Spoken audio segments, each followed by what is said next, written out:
Dr. Jennifer Matthews, ladies and gentlemen, thank you so much for being here.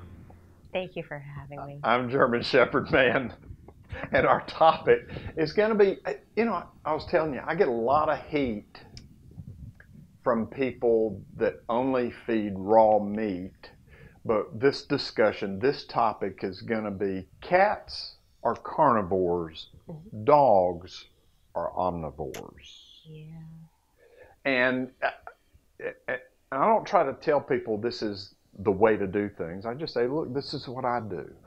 And I had noticed over my many, many years with German Shepherds, they don't just eat meat and bones. They eat a lot of things. Tell me about why that is. Why cats are carnivores, but dogs eat a lot of different things. So a lot of kind of that classification of is it an omnivore, is it a carnivore, dates back to their wild ancestors.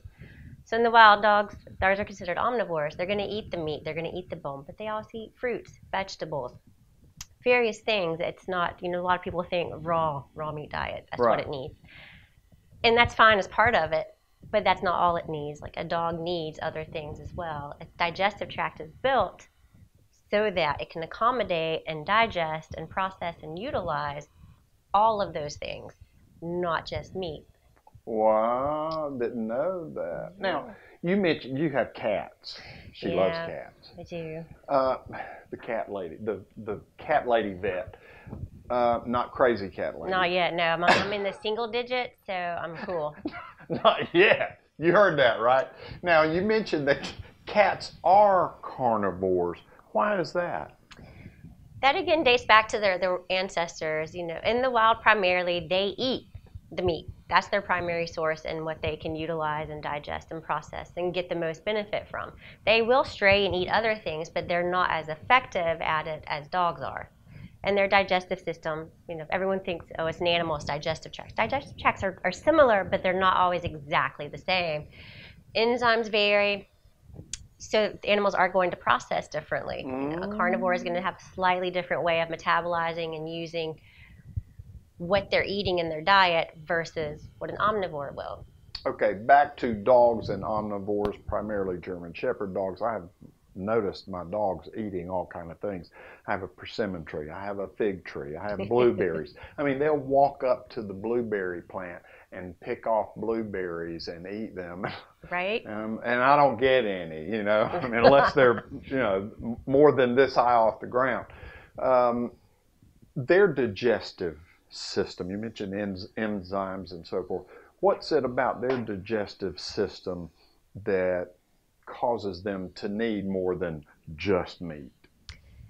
It basically has to do with how well their body can absorb the nutrients. It's all about metabolizing the diet, right? Just because you eat something, chew it, swallow it, and makes it in your stomach, doesn't mean that your body's necessarily going to absorb it and turn it into usable materials. It kind of depends on how it's metabolized and what you're capable of absorbing and using. And that's going to vary depending on what you have. Like, it's kind of hard for people to visualize in dogs and cats because their diets are similar. They're similar, but, take a dog compared to a horse, for example. Horses are what's called hindgut fermenters, so their diet's completely different. They have different bacteria in their gut, and they digest and process food completely different, so they need different sources than what a dog would. Okay. And it's kind of the same with cats. There's similarities, but there's enough differences that certain nutrients are going to be essential in a cat's diet that aren't necessarily in a dog's diet. Various amino acids, like some the body can make, some we have to supply in the diet, and that's true more so for cats. Things like taurine, they need the supplement. Thank you for bringing up taurine. Wow, taurine is so important. And there's a big hullabaloo, and I've done a few videos about the grain-free diet. And I fed grain for a long time, but I did a huge year-long, almost a full year experimentation, all these dog foods, and ended up with the one that I feed, and it's been outstanding. Victor Hero Canine. They don't pay me anything to say that. It's just been outstanding. And I found out with all the hullabaloo about the grain-free. Yeah. Oh, it'll kill your dog. Grain-free. And a key in that is the presence of taurine. And the dog food that I feed, I found, I went and looked, and it does have taurine. What does taurine do? Why is it so important? Do you know? So taurine is amino acid. Amino acids in general are essential for building proteins. Proteins what's going to build your muscle. If you don't have all of the amino acids, there's essential and non-essential ones. Essential ones have to be provided in the diet. Non-essential ones the body makes. So taurine is one that has to be added to the diet. And generally the whole grain-free craze has been, I don't want to say craze like it's bad. Some dogs, they do better with grain-free, and that's fine. Yeah. You just want to make sure that it does have that taurine supplement, because without it, it can cause issues like dilated cardiomyopathy, which is a heart disease that affects the muscles of the heart. Okay. So there is a connection, but the taurine presence kind of takes care of it from an amino acid supplemental aspect. You're providing that back into the diet, so dogs can't make it. Necessarily, so wow. You're supplementing it in the diet, so you're still getting it, and they can continue. Wow, that was Yeah. great. That was a sideline. So,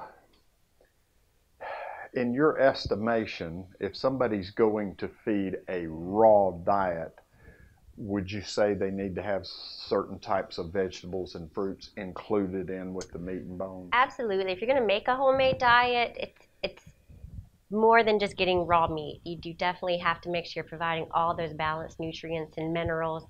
A lot of people don't really think about vitamins and minerals in a pet, but they also need vitamins and minerals. And if you're not getting it from the diet, there are pet vitamins available. Various ones are out there that you really have to make sure you're incorporating. And it's actually more difficult than it seems to make a balanced homemade diet, because it's not just raw meat, here you go. In addition, you have to think of the safety of you handling the raw meat and then also feeding your pet the raw meat. Yeah, big deal. I mean, I supplement with raw. Katie and I give, raw beef once a week. I give a raw chicken leg, bone and all, once a week. But the cleanup after has to be done well. And you mentioned vitamins. It's a particular type vitamin that I've been giving over 20 years now. And it's just been great. And the same company also does joint supplements, glucosamine, chondroitin, those things that those are very nice. I like those too. Yeah, German Shepherds. I mean, wow, you got to do that. Those high mobility, large breeds for sure. So there you go, omnivores, not carnivores. They're omnivores. I'm sorry. And just I know a guy. I'm almost through. I know a guy. This is a professional breeder, and he was bragging to me how he only feeds the cheapest meat that he can find. If it's kidneys, cow kidneys, whatever, the cheapest meat he can find. And he's so smart, and he doesn't spend hardly any money on dog food, because that's what he does. I'm like, really? Did you just tell me? I didn't say anything because it wasn't my place, because I was at his facility. But I'm just thinking, wow, that just makes no sense whatsoever. No, I mean, you've got to do a complete and balanced diet. We don't eat just meat. Right. So there you go. Again, thank you so much. You're welcome. You are doing a great job. Wow. Trying. Dr. Jennifer Matthews, with a lot of letters after her name. Thank you. Another vet visit about the omnivore aspect of German Shepherd dogs. Thank you from all of us, GermanShepherdman.com.